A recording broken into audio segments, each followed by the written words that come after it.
When you were young and your heart was an open book, you used to say, live and let live. You know you did, you know you did, you know you did.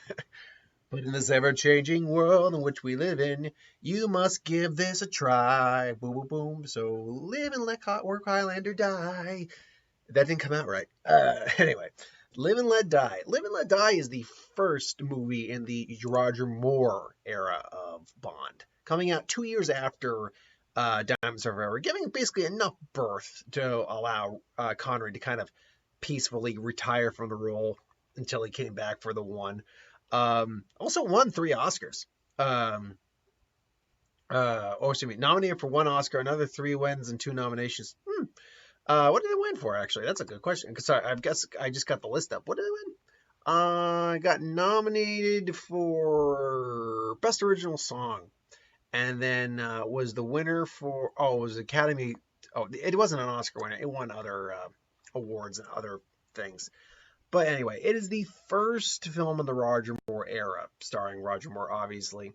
Um, and I mentioned on Her Majesty's Secret Service that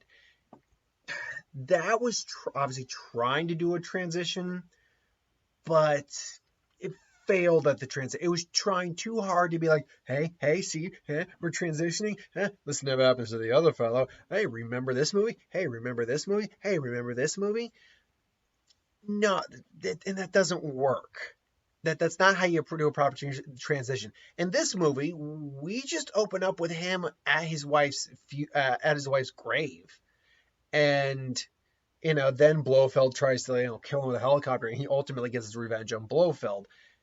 And we just we go into his kind of like his routine at this point, like him at his home and what's going on there, and there's no questions asked, nothing. It's just no. They recast Bond. It was probably, I'm sure it was announced when they recasted him, and they just went with it. So that's kind of been the trademark of how they've handled the Bond recasting, the shifting of the new eras of Bond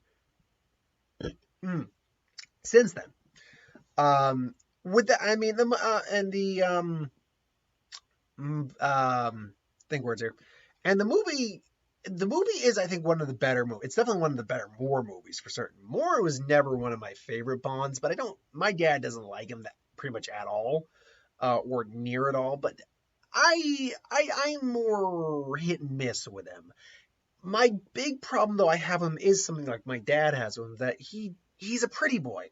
Like James Bond is good looking, sure. That is a stigma. That is a thing of James Bond. He's like, he can just kind of like almost seduce a woman just by existing to some degree. He's very attractive, but I have to believe he's also could kick my ass.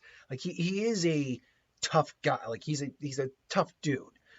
And Connery was never a pretty guy. Connery was a guy. Connery was a man, and he had good looks, but he wasn't a pretty boy. Dalton, not a pretty boy. Pierce Brosnan towed the line, but I would say that I could still buy the masculinity because I've seen Pierce Brosnan be intimidating. And Daniel Craig, not a conventionally, I wouldn't even say conventionally attractive. He's a good looking guy in his own right, but he's not a pretty boy, though he's got some piercing blue eyes. Holy crap. Um, but with Moore just comes off as too gentlemanly, if that makes sense. He comes off as too polite, too British, if I'm going to be honest. And that's not Bond to me. That's not to say he can't have his intimidating moments, his tough moments. That's not it at all. And he certainly gets them throughout his run as Bond. But if we're weighing pretty boy to tough guy, he's more the pretty boy. And he's also a bit more of a one-liner spewer. And a little bit goofier, I'm going to be honest, because the scene where he finishes off Blofeld does feel, and I can't remember the name. It's Calvin something is the name of the YouTuber who's the main Bond YouTuber. I think words here. the way it all deals with Blofeld.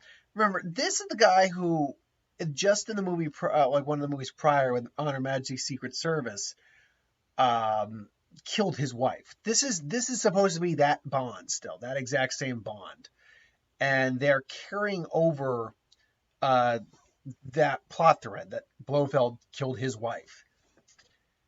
I would want to believe that him killing his wife would really want to make um,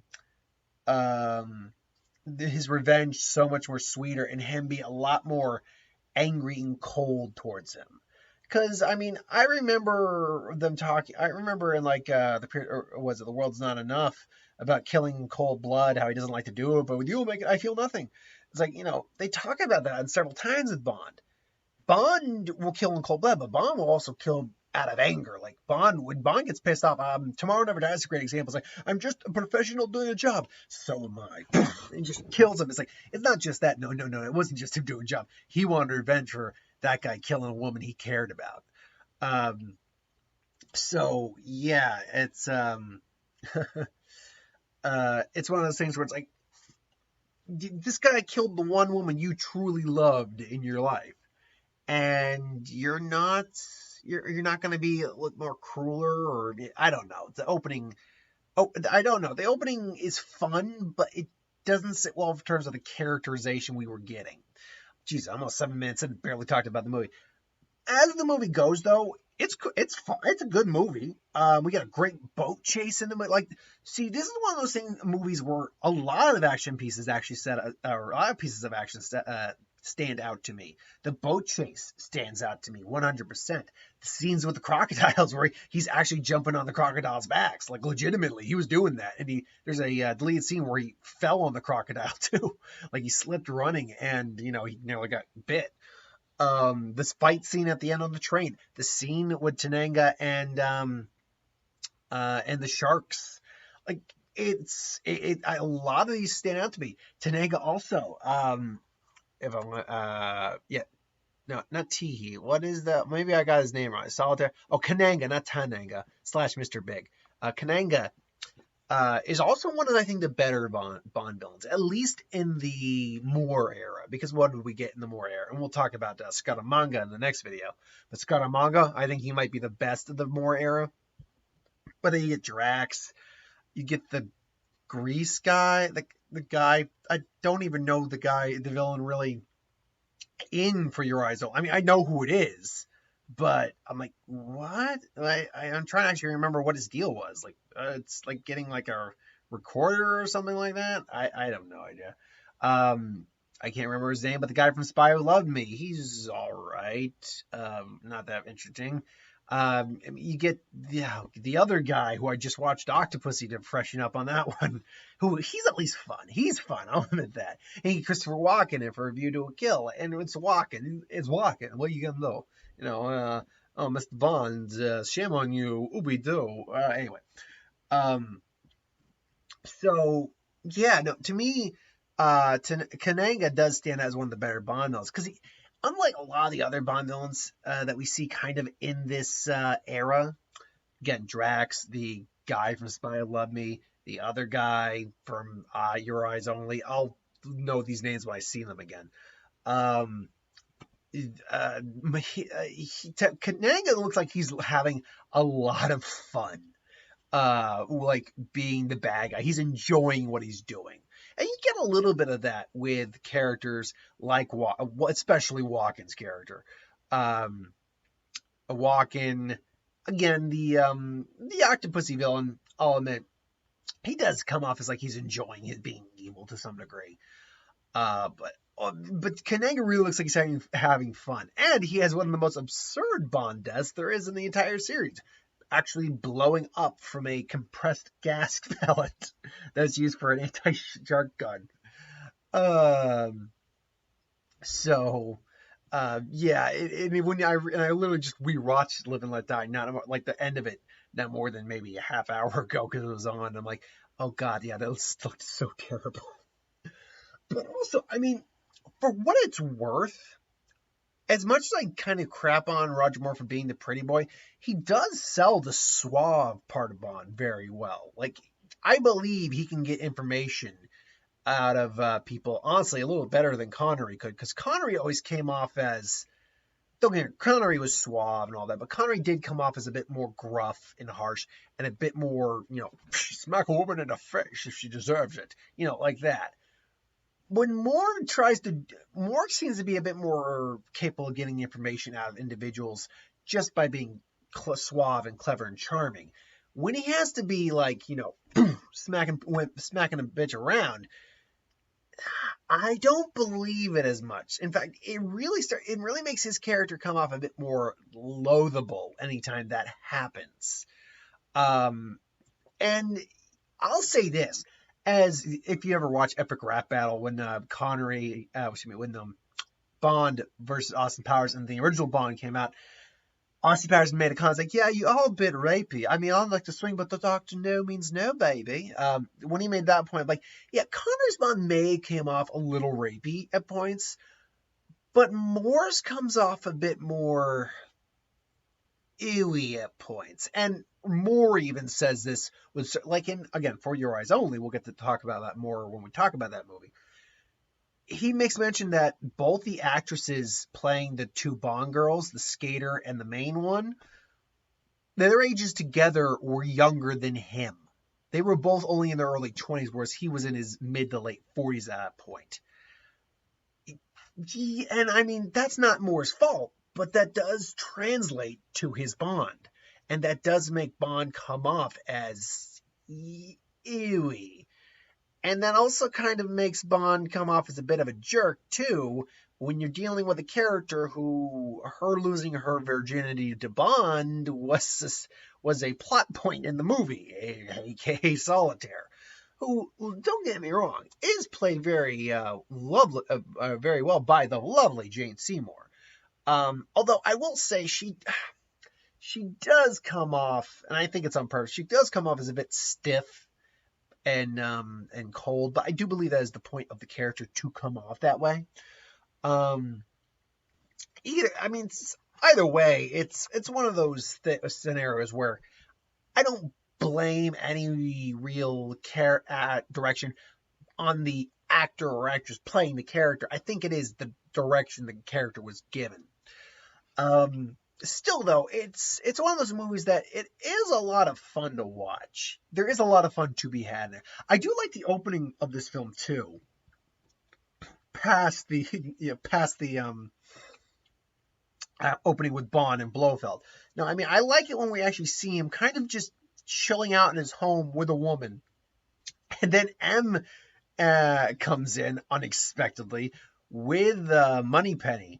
And I like the fact that they established their relationship with Moneypenny and Bond a bit better in this one when you really look at that scene, where she knows the woman's there and is helping James out in the scenario. Because the relationship, it's something I actually haven't really talked about yet in these movies, is the relationship with Moneypenny and Bond. It's the flirtation with her and him.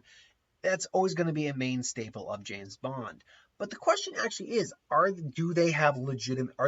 does Moneypenny legitimately have feelings for Bond, but she's aware that he can never reciprocate them, or is it really just a really close friendship with a lot of familiar love to each other, like very close, like how a close friend would love each other, how a relative would love you.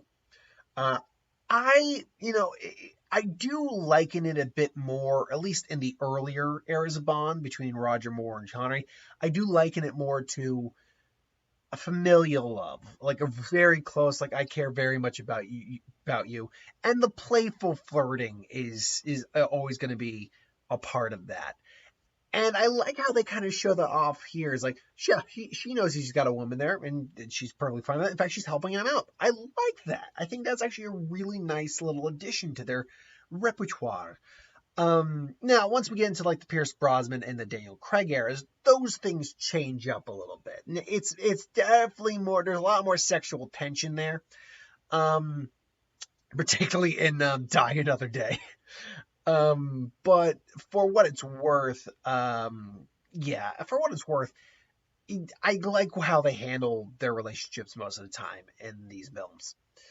So, I mean, overall, Live and Let Die it's definitely one of the better, more ones. It's also pretty fairly strong on most of his aspects, but it does suffer a little bit. Again, Moore was never my favorite personally. But I don't hate him that much, and he's got his moments, certainly. Action's good. It's got some good one-liners. I will admit the racial tones in the film aren't lost on me, because you go to Harlem and it's, the black guy is the bad guy when you're dealing with this subject matter. What are you going to do? Notice, too, I can't think of another Bond movie that's actually had a black guy as the bad guy, now that I say that out loud. Um, yeah, I'm just thinking on that real quick now that I say it out loud. Nope, nope, nope, nope, nope. No, no. Yeah, technically a Korean guy disguised as a white guy, for Die Another Day, but no, no, and yeah, wow.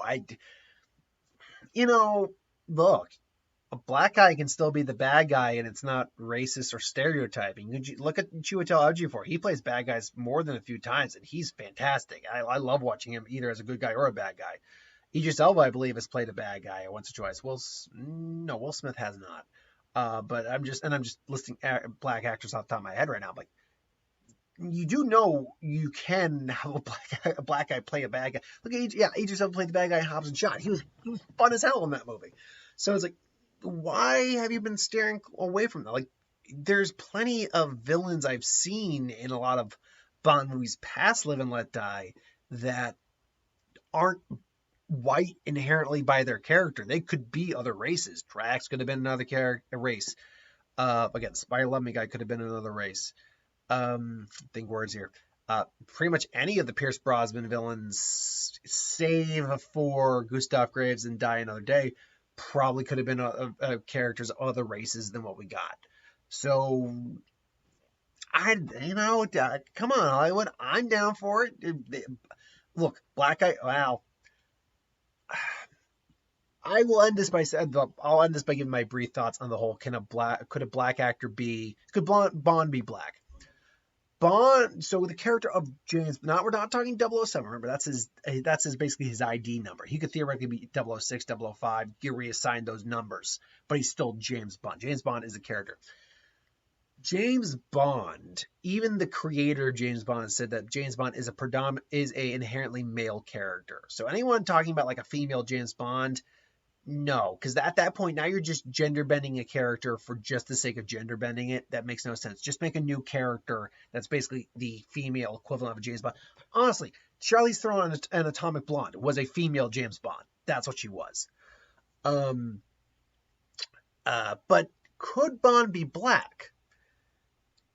I mean, in theory, I wouldn't have a problem with it. But the thing is that when I think Bond, I do think and it's probably just because only white guys have played him, or at least part of it. But I do think that the fact that he's white does have something to say, because he was someone who came from, at least from everything we can figure out about his backstory and any of the other movies, combined with Skyfall, he was someone who came from privilege, who lost that privilege and regained that privilege, but no longer cared about that privilege. It's actually kind of why Batman, I don't think, could be black, because Bruce Wayne came from privilege, and being white was part of that privilege. I feel like Bond is similar in that sense, but there is more leeway for him to be of a different race than someone like a character like Batman.